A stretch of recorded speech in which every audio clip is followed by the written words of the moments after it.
నమస్తే, welcome to real news. ముందుగా బులెటిన్లోని headlines చూద్దాం.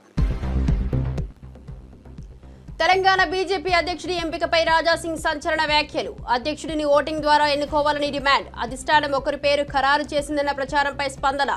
నావాడు నీవాడు అంటే పార్టీకి నష్టమని వ్యాఖ్య.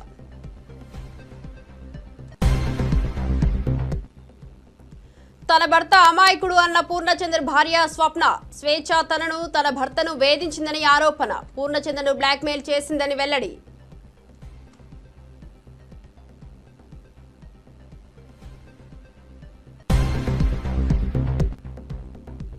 తాడిపత్రిలో మరోసారి భగ్గుమన్న రాజకీయ వైరం. తాను 3 రోజులు ఊళ్ళో ఉండటం లేదని జేసీ ప్రకటన. నీ ఇల్లు కూలగొట్టేస్తారేమో అంటూ వ్యాఖ్యలు. తన శత్రువు పెద్ద రెడ్డే కానీ వైసీపీ కార్యకర్తలు కాదన్న జేసీ.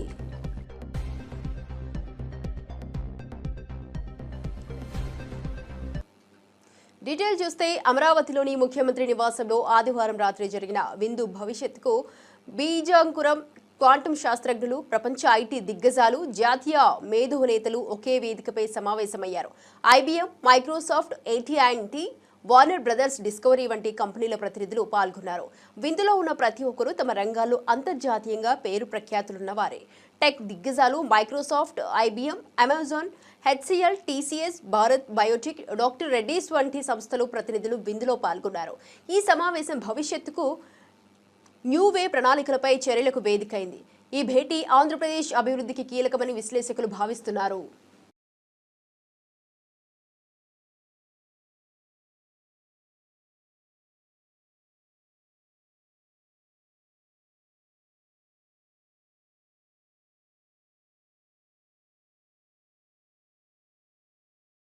Then when I spoke about cell phone, everybody echoed me political opposition.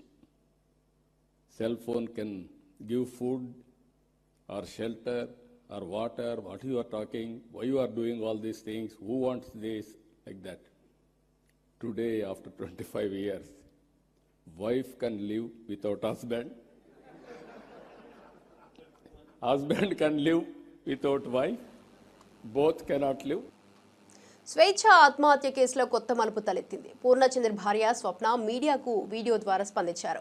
స్వప్న ప్రకటనలో స్వేచ్ఛ కూతురు తమపై చేస్తున్న ఆరోపణలు తట్టుకోలేకపోతున్నారని చెప్పారు. పూర్ణచంద్ర స్వేచ్ఛను సొంత బిడ్డలా చూసుకున్నారని, స్వేచ్ఛ తనను కూడా టార్చర్ పెట్టిందని స్వప్న పేర్కొన్నారు. తాను తన భర్తకు పదే కాల్స్ చేసి స్వేచ్ఛ ఇబ్బంది పెట్టిందని తెలిపారు. స్వేచ్ఛ కూతురు అన్ని ఆరోపణలు ఎవరు చెప్పిస్తున్నారో తనకు తెలియదని, తన భర్త చెడ్డవారిలో లేరని, న్యాయస్థానాలపై తనకు నమ్మకం ఉందని స్వప్న తెలిపారు. ఈ ప్రకటన కేసు దర్యాప్తులో కొత్త కోణాలు తెచ్చింది. అందరికీ నమస్కారం. నేను పూర్ణచంద్ర భార్య స్వప్న. నాకు స్వేచ్ఛ పూర్ణ ద్వారానే పరిచయం అయింది. రిలేషన్ ఉందని నాకు అసలు తెలియదు. ఈ రిలేషన్ గురించి కూడా నాకు తెలిసింది స్వేచ్ఛ ద్వారానే. తను నాకు ఫోటో పెట్టడం ద్వారా తెలిసింది. నేను పూర్ణని అడిగాను ఏంటిది అని చెప్పేసి అడిగితే చెప్పాడు. చెప్పినాక నాకు ఆయనకి గొడవలు స్టార్ట్ అయింది. అక్కడ నాకు ఇంకా తెలిసింది ఏంటంటే అక్కడ కూడా తనతో గొడవలు ఉంటున్నాయి అని చెప్పేసి అంటే ఇంకా నేను ఆయన ఎందుకు ప్రెజరైజ్ చేయాలి అని చెప్పేసి నేను ఆయనను వదిలేశాను. నేను మీడియా ముందుకు ఎందుకు వచ్చానంటే ఇప్పుడు స్వేచ్ఛ కూతురు మా ఆయన మీద నిందలు వేస్తుంది. ఆ నిందలు నేను చూసి తట్టుకోలేక నేను వచ్చాను బయటికి. నా పిల్లలతో పాటే కూడా తీసుకున్నాడు. తనకి స్కూల్లో జాయిన్ చేశాడు, ఫీజులు కట్టాడు. నా పిల్లలకి బట్టలు తీసుకున్నప్పుడు ఆయన కూడా తీసుకునేవాడంట. నేను నీ కన్న తండ్రి కూడా వదిలేసి వెళ్ళిపోయాడు. వెళ్ళిపోతే కూడా పూర్ణ ఆ స్థానం తీసుకున్నాడు. కన్న తండ్రి కన్నా ఎక్కువనే చూసుకున్నాడు. నా కూతురుని ఎలా అయితే చూసుకున్నాడో నిన్ను కూడా అలానే చూసుకున్నాడు. కానీ నువ్వు ఇలాంటి నిందలు వేయడం కరెక్ట్ కాదు. ఇంకా స్వేచ్ఛ కూడా చాలా నన్ను టార్చర్ పెట్టింది. ఈ విషయం తెలిసినాక కూడా నేను డిప్రెషన్లోకి వెళ్ళిపోతే నన్ను పూర్ణ కాశీకి తీసుకెళ్ళాడు మైండ్ రిఫ్రెష్మెంట్ కోసం. తీసుకెళ్తే అక్కడ కూడా ఫోన్ చేసి సతాయించింది. ఎందుకు తీసుకెళ్తున్నావు, ఆమె ఎవరు అని చెప్పేసి నువ్వు తీసుకెళ్తున్నావని సతాయించింది. ఆయన ఫోన్ లిఫ్ట్ చేయకపోతే నా ఫోన్కి చేసి సతాయించింది. అసలు ఎక్కడికి తీసుకెళ్ళినా, ఫంక్షన్కి వెళ్ళినా, ఇక్కడున్నా కూడా నువ్వెందుకు ఆమెతో ఉంటున్నావు, నా దగ్గరకు వచ్చేసాయి అని చెప్పేసి చాలా బ్లాక్మెయిల్ చేసింది. ఎప్పుడు చూడండి స్లీపింగ్ పిల్స్ మింగడం. నాకు ఆడపిల్ల ఉంది. స్వేచ్ఛ కూతురు కూడా నా కూతురు లాగానే చూసుకున్నాడు. నాకు తెలియకుండా పిల్లలని ఆమె దగ్గరికి తీసుకొని వెళ్ళి ఆడిపిస్తుంటే వచ్చేవాడు. తర్వాత నాకు నా పిల్లలు చెప్పారనమాట, అమ్మ ఒక అక్క దగ్గరికి వెళ్ళి ఆడుకుంటున్నాను, ఒక ఆంటీ ఉన్నది, ఒక ఆంటీ నన్ను అమ్మ అని పిలవమని చెప్పింది అని చెప్పేసి నా కూతురు చెప్పింది. నా కూతురు చెప్తే నాకు తెలిసింది. తన వెనకాల ఎవరుండి చెప్పిస్తున్నారో కూడా నాకు తెలీదు. కానీ ఇవన్నీ చేయొద్దు నువ్వు. మా ఆయన మీద నాకు నమ్మకం ఉంది. ఆయన అంత చెడ్డ మనిషి కానే కాదు. ఇంత చేరదీసిండు నిన్ను మీ మమ్మీని ఇంత చేరదీసినా కూడా నా బతుకుని మీ మమ్మీ 2026 మార్చి 30 లోపు దేశం నక్సలిజం సమస్యను పరిష్కరిస్తామని కేంద్ర హోంమంత్రి అమిత్ షా ప్రకటించారు. ఆయుధాలు వదిలి లొంగిపోతేనే మావోయిస్టులతో చర్చలు జరుగుతాయని స్పష్టం చేశారు. పహల్గాం ఉగ్రదాడి ద్వారా పాకిస్తాన్ భయపెట్టాలని చూసినప్పటికీ ఆపరేషన్ సింధూర్ ద్వారా భారత్ తన శక్తిని ప్రపంచానికి చాటిందని అన్నారు. మోదీ ప్రభుత్వం ఉగ్రవాదాన్ని మాత్రమే కాదు, దేశంలోని నక్సలిజాన్ని కూడా అంతం చేయాలని కట్టుబడి ఉందని తెలిపారు.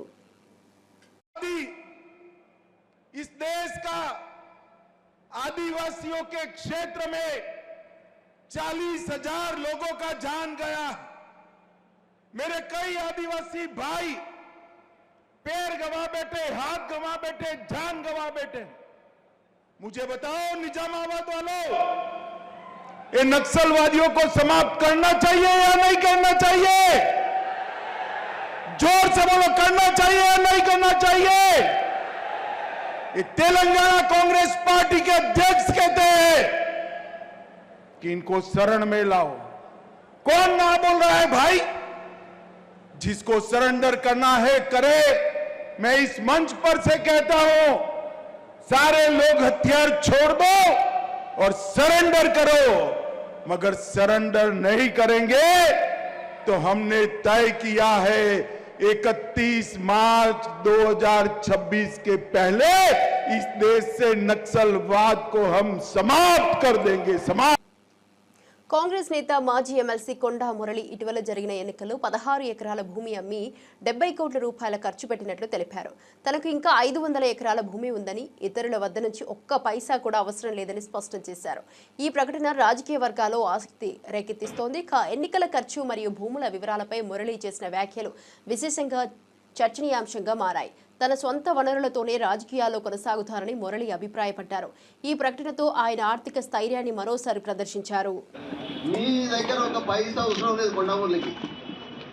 ఇప్పటి వరకు మరి నేను వచ్చిన కాంచి ఇప్పటి వరకు ఎవరినన్నా ఇబ్బంది పెట్టినా అని దయచేసి కనుక్కోవాలి.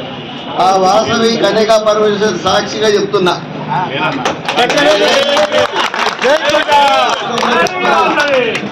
ఎందుకంటే మా నాన్న వదన్నారు, ఇంకా 500 ఎకరాలు లేదు నాకు. మొన్ననే 16 ఎకరాలని ఎలక్షన్కి వచ్చిన 70 కోట్లు ఖర్చు పెట్టిన. ఇప్పుడు అందరికీ తెలుసు. మీరు వ్యాపారి కూడా. వరంగల్ జిల్లాలో మొట్టమొదటగా మరి ఛాంబర్ ఆఫ్ కామర్స్ లో ఉండేది మరి కన్నప్ప చిత్రంపై సుప్రీం లార్డ్ ఆదేశించినట్లు అనుభవించినట్లు మంచు మోహన్ బాబు తెలిపారు. తాజాగా విడుదలైన ఈ చిత్రం మంచి సమీక్షలు పొందింది.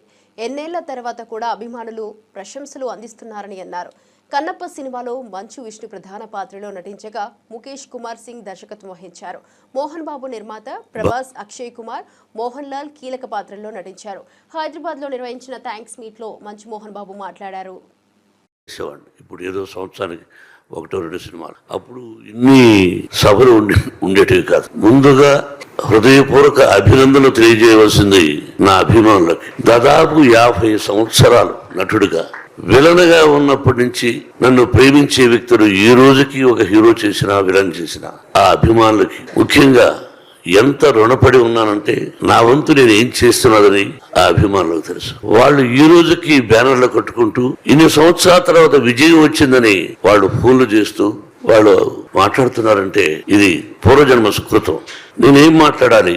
ఈ సినిమాలో నటించినటువంటి నటీనటులు అందరూ, మా బావ దగ్గర నుంచి ప్రభాస్, ప్రతి నటీనటులకు కాఫీ ఇచ్చే కుర్రవాడి దగ్గర నుంచి ప్రతి ఒక్కరికి, నా దర్శకుడికి, ఎవ్రీబడి ఒక్కొక్కరికి రచయితలకి, డైరెక్టర్ ఆఫ్ ఫోటోగ్రఫీ, ప్రతి ఒక్కరికి, అందరూ చిన్నవాడు కాబట్టి నాకు కూడా అందరికీ నా హృదయపూర్వక అభినందనలు. ఏ భగవంతుడి వరాన నా తల్లిదండ్రులను ఆశీర్వదించి నాకు జన్మనిచ్చినటువంటి నా తల్లిదండ్రులు, ఆ పరమేశ్వరుడే ఈ సినిమా తీయమని ఆజ్ఞాపించాడేమో, లేకపోతే మనం ఎంత. కాబట్టి ఇది పూర్వజన్మ సుకృతంగా భావిస్తూ నాకు ఈ అవకాశాన్ని కల్పించినటువంటి భగవంతుడికి, ఆదరిస్తున్నటువంటి ప్రేక్షకులకి, ఎప్పటికీ ఆ ప్రజల ఆశీస్సులు నాకు ఉండాలని, నా కుటుంబానికి ఉండాలని, ఆ సర్వేశ్వరుడి ఆశీస్సులు మీ అందరికీ ఉండాలని హృదయపూర్వకంగా ప్రార్థిస్తూ పేరు చెప్పాలంటే తాడిపత్రి టీడీపీ కార్యకర్తల శత్రువు కేవలం మాజీ ఎమ్మెల్యే కేతిరెడ్డి పెద్దారెడ్డేనని, వైఎస్ఆర్సీపీ కార్యకర్తలు కాదని జేసీ ప్రభాకర్ రెడ్డి అన్నారు. సమయానికి పెద్దారెడ్డి అసెంబ్లీ ఎన్నికల్లో చేసిన వివాదాస్పద వ్యాఖ్యలు గుర్తు చేశారు. తాను గెలిచినా ఓడినా తాడిపత్రిలో ఫ్యాక్షనిజం చేస్తానని ప్రకటించారు. ఈ కారణంగా టీడీపీ నేతలు పెద్దారెడ్డిని తాడిపత్రికి రాకుండా కొంతకాలంగా అడ్డుకుంటున్నారు. ఈరోజు ఉదయం పెద్దారెడ్డి తాడిపత్రిలోని తన నివాసానికి రాగా పెద్దారెడ్డి మరియు జేసీ ప్రభాకర్ రెడ్డి ఇళ్ల వద్ద ఉద్రిక్త వాతావరణం నెలకొంది. వాళ్ళ మీద లీగల్ గా పోయినాం. కనీసం మేము ఎందుకు లీగల్ గా పోతామంటే మంచిది కాదు. ఎట్లంటే అది కొట్టకూడదు. ఇల్లు మొత్తం రిజిస్ట్రేషన్ తప్పు, ప్లాన్ లేదు, అయినా కానీ లీగల్ గా పోతున్నా. ఈ పొద్దు ఎవరెవరు వచ్చినారు దగ్గర కొన్ని ఫోటోలు ఉన్నాయి. మా కార్యకర్తలు ఏమంటారు, మేము తొందరలో వస్తాం, రఫా రఫా రఫా రఫా మేము జైలు కట్టేయాలి. పొద్దు నుంచి రఫా రఫా రఫా వాడి కోసం వచ్చిన మాకు వేరే వాళ్ళకి అవసరం లేదు. చూడండి మా కార్యకర్తలు ఎలా ఉన్నారో చూపిస్తాను. నేను ఇన్ని రోజులు వద్దప్ప బాగుందాం, అవసరం లేదు ఫ్రాక్షన్ నేనంటే ఈడు హీరోగాడు వస్తాడు, వానెంబడి వచ్చినారు చూడే మేమే సరెండర్ అవుతామంటున్నారు. మా ఇండ్ల కాడికి వచ్చి మా ఒంటి రూమ్ల వరకు పోయి పెద్ద మనుషులు ఎవరికైనా చెప్తారా ఇవే స్టేట్మెంట్లు ఇచ్చేది. 4 సంవత్సరాలు ఉంటే కొత్త జైలు కట్టుకున్నా ఏమేం మాట్లాడతారా? నోరు మూసుకొని ఉంటే మేము వాడి గురించి మాట్లాడతాను, మీ గురించి ఒక్క రోజు మాట్లాడలేదు. మీరు వద్దు, మాకొద్దు. ఏం కార్యకర్తలు ఉండాలి, అదికి ఇదికి ఉండాలి. పొద్దున్నే చూడండి మా వాళ్ళు, నేను ఎట్లా గట్టిగా పట్టుకొని కూర్చున్నా. నేను కూడా ఊరు పోతానన్నా, టూర్ పోతానా, నాకేం సంబంధం లేదు. రఫా రఫా రఫా రఫా మీరు 4 సార్లు అన్నారు. పొద్దున్నే చూడండి. అందుకే నన్ను ఊరికి పంపిస్తాను. పోతున్నా వాడి దగ్గర వచ్చి వాడికి సాయం చేసినట్టు కదా మేము రఫానే. మా కార్యకర్తలు అంటున్నారు, చూసుకోండి. లిస్ట్ ఉందప్ప, ఆల్రెడీ లిస్ట్ ఉంది. మీ ఇండ్ల కాడ ఆడోళ్ళు మొగోళ్ళు కూడా చూసుకోరు. ఎందుకంటే కొందరు ఆడోళ్ళు ఎవరప్పదే పైన చాలా మాట్లాడుతుందా బాబా. మేము కూడా కార్యకర్తలు ఆడోళ్ళు ఉన్నారు, మాట్లాడరు. భద్రంగా ఉండండి. చంద్రబాబు మంచోడు, నా కాన్స్టిట్యూన్సీ వరకు ఉండదు. మేము బాధలు పడినాం, జైల్లోకి పోయినాం, అన్ని పోయినాయి. ఆడపిల్లలు కూడా జైలు పోయినారు. రేపు నుంచి వేరే వాడి ఇంటికాడికి వాడితో వాడి వచ్చిన వాళ్ళకు, పెద్దారెడ్డి గారితో వచ్చిన వాళ్ళకు ఆయన ఇంట్లో కూర్చోండి. మమ్మల్ని జైలే వాడు వాడి కొడుకు. ఇంకా చాలా ఉంది టైం. రాజకీయం చేసినావా, లెక్కలు సంపాదించుకున్నావు. దారా ధైర్యం రారా, నీ కార్యకర్తలు ఉన్నారు ఇక్కడ. 5 నెలలు టేబుల్ పెట్టిలే, వాడు హీరోగాడు టేబుల్ పెట్టిలే. నువ్వు అనుకుంటానేమో నేను డిస్టర్బ్ చేయదలుచుకోలే స్టూడెంట్స్ ని, వాళ్ళ ఫ్యూచర్ చెడగొట్ట తెలుసుకోలే. నేను లీగల్ గానే పోతాను. లా అండ్ ఆర్డర్ నేను కోర్టుకు పో.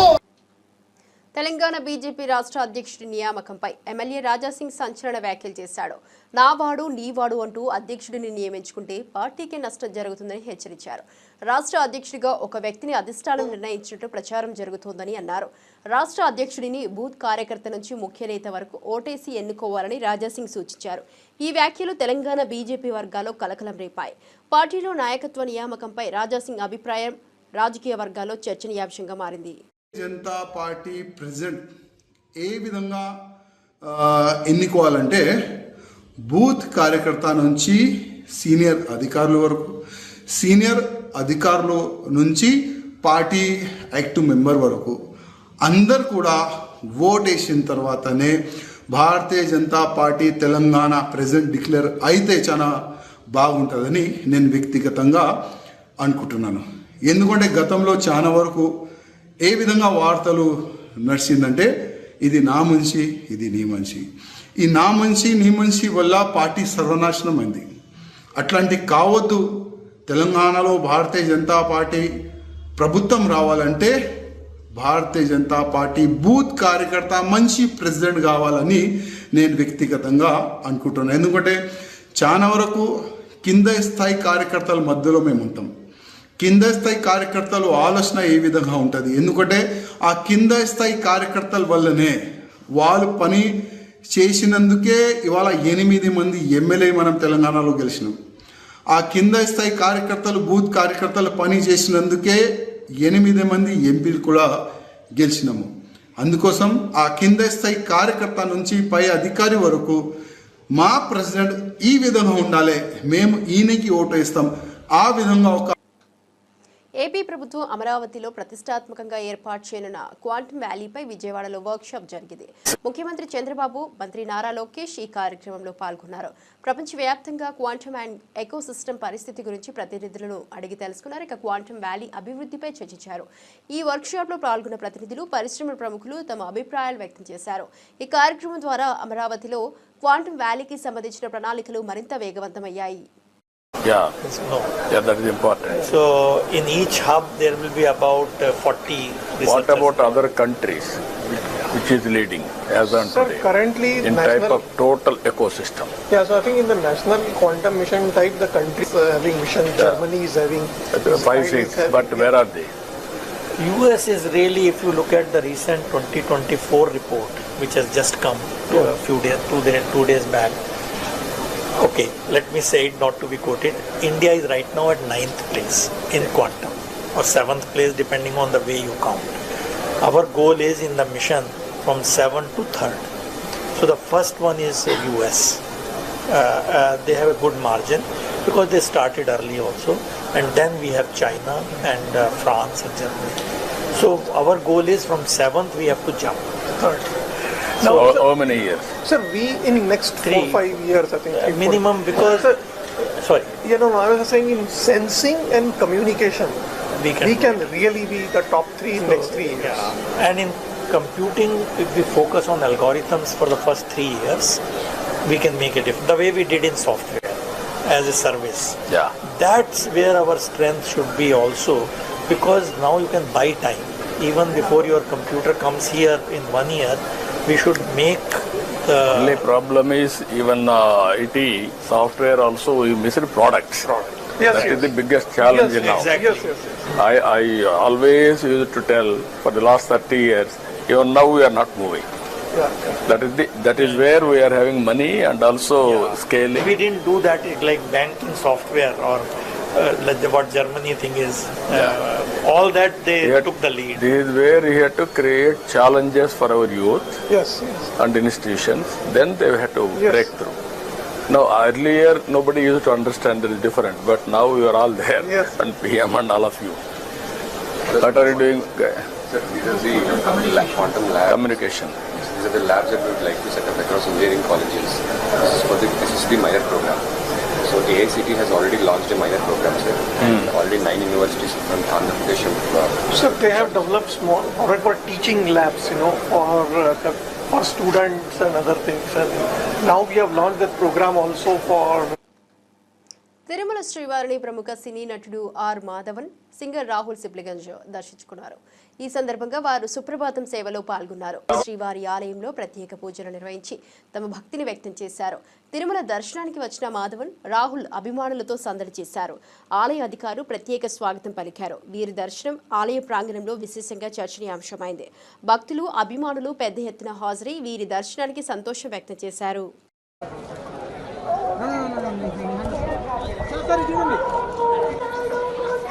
సార్ 1 నిమిషం సార్.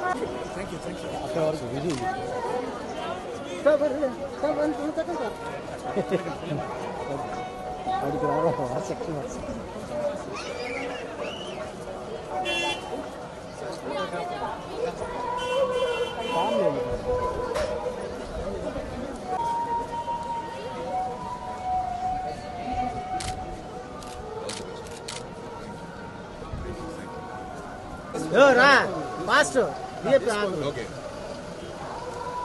ఓకే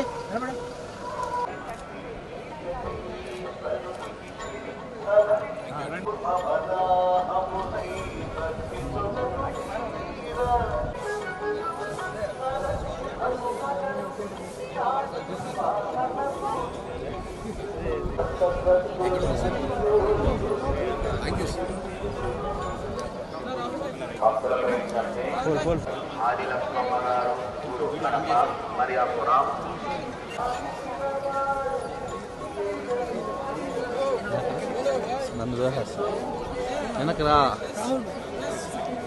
మహా వెనకరా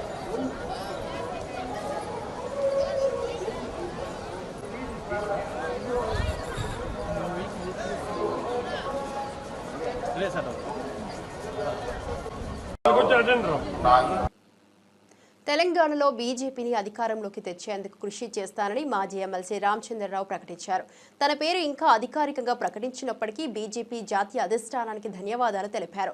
చిన్నవాళ్లు పెద్దవాళ్లు కార్యకర్తలందరినీ కలుపుకొని పనిచేస్తారని చెప్పారు. రాబోయే అన్ని ఎన్నికల్లో బీజేపీని గెలిపించడమే తన ప్రధాన లక్ష్యమన్న రామచంద్రరావు పార్టీ విజయానికి నిస్వార్థంగా కృషి చేస్తారని తెలియజేశారు. తెలంగాణ రాష్ట్రానికి నన్ను అధ్యక్షుడిగా నియమిస్తున్నట్టు ప్రసార సాధనాలు ఉపయోగించగలుగుతాయి. అధికారికంగా ప్రకటించబడలేదు. ఏదైనప్పుడు కూడా నా పేరు వస్తున్నందుకు, నా పేరు పరిశీలన ఉన్నందుకు జాతీయ అధిష్టానానికి, అదేవిధంగా రాష్ట్ర పార్టీ అధిష్టానానికి నేను ధన్యవాదాలు చెప్తున్నాను. పార్టీని అధికార దిశలో తీసుకుపోయేటటువంటి ప్రయత్నం చేస్తానని చెప్పేసి నాకు అవకాశం ఇస్తే అనే తర్వాత అందరినీ, అంటే చిన్నవారిని పెద్దవారిని కార్యకర్తల్ని అందరినీ కూడా కలుపుకొని తీసుకుపోయేటటువంటి పార్టీని ముందు తీసుకుపోయి రేపు రాబోయేటటువంటి స్థానిక ఎన్నికలు కానీ, రేపు 2 రోజులకు జరిగిపోయిన మున్సిపల్ ఎన్నికలు కానీ, లేకపోతే తెలంగాణ శాసన సభ ఎన్నికలు కానీ, ఏ ఎన్నికలు జరిగినా కూడా భారతీయ జనతా పార్టీ అధికారంలో రావాలి అనేటటువంటి ఒక లక్ష్యంతోనే పార్టీ కోసం పనిచేస్తాము. నాయకత్వం తెలంగాణ రాష్ట్రానికి. మహా టీవీపై దాడి ఖండించిన నీతుల నాయుడు డెక్కన్ క్రానికల్ పై టీడీపీ దాడి జరిగినప్పుడు ఎక్కడికి పోయారని ఎమ్మెల్యే జగదీష్ రెడ్డి ప్రశ్నించారు. మహా న్యూస్ కూడా నీతుల నాయుడేనని, ఆయనకు ముందే సమాచారం ఎలా తెలిసిందని అన్నారు. చిత్రగుప్త ఛానల్పై బీజేపీ చేసిన దాడుల గురించి కూడా నీతులు మాట్లాడుతున్నారని విమర్శించారు. అందరి బాగోతాలు తనకు తెలుసని హెచ్చరించారు.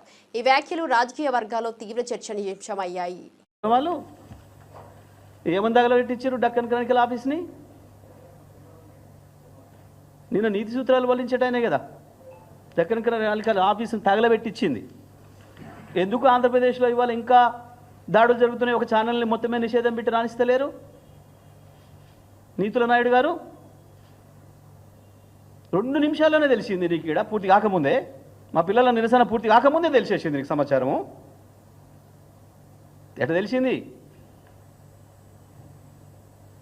నీది కాబట్టి,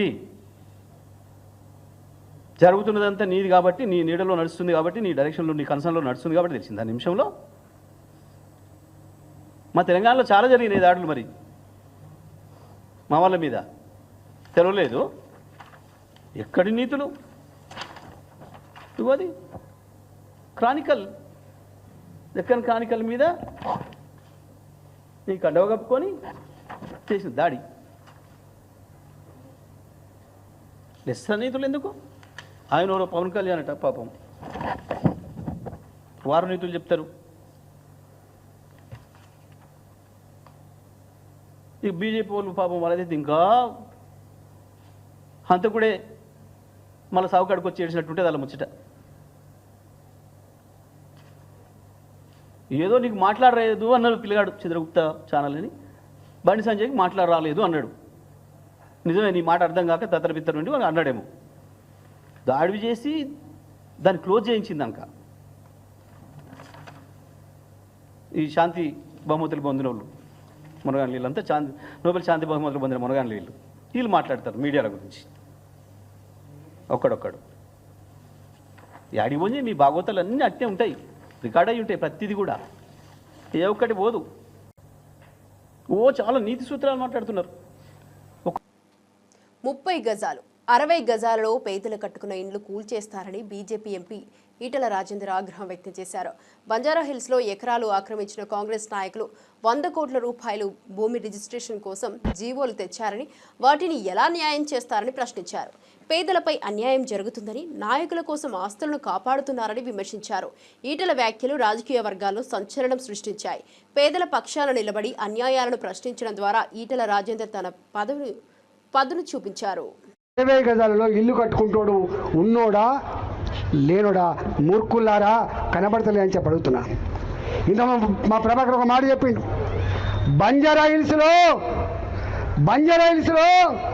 ఒక్కొక్క ఎకరం 50 కోట్లు, 60 కోట్లు, 100 కోట్లు గా భూములని నీ పార్టీ నాయకులు, డబ్బున్నోళ్ళు, కలిగిన వాళ్ళు, ఇవాళ అధికారంలో ఉన్నోళ్ళు ఆక్రమించుకుంటే దాన్ని రెగ్యులరైజ్ చేయడానికి ఇంతకుముందు చెప్పినట్టుగా జీవో నంబర్ 58, జీవో నంబర్ 59లో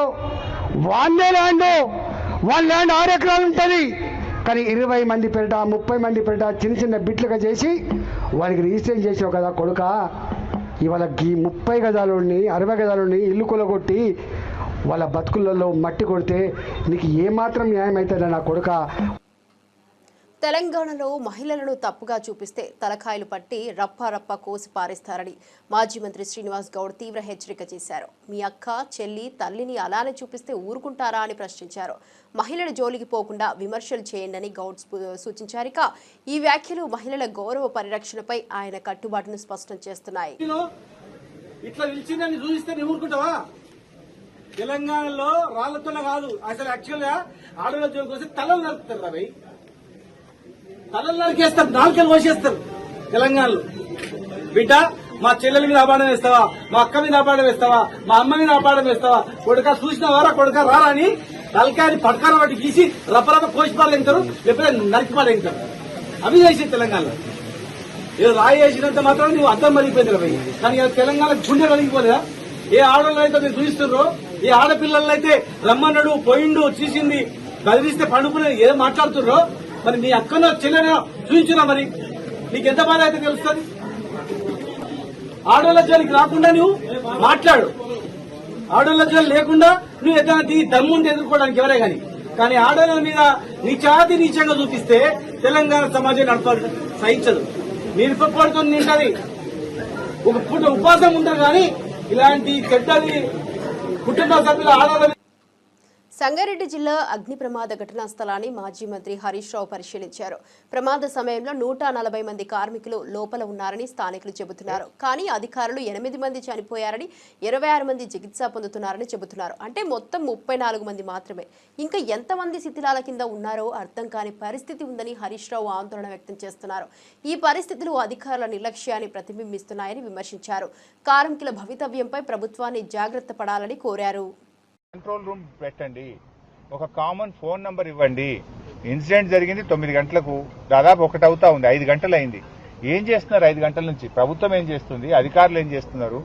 ఇంత పెద్ద ఇన్సిడెంట్ ఈ ప్రాంతంలో జరిగితే ఒక కంట్రోల్ రూమ్ పెట్టి, ఒక ఫోన్ నంబర్ను పెట్టి, ఎవరైనా ఫోన్ చేస్తే ఇగో పలానోళ్ళు పలానా హాస్పిటల్లో ఉన్నారు, పలాని వాళ్ళు చనిపోయి పోస్ట్ మార్టం దగ్గర ఉన్నారు, ఇంకా మిగతా వాళ్ళ వివరాలు తెలవాల్సిన అవసరం ఉంది, తీసుకోవాలన్నా వద్దా?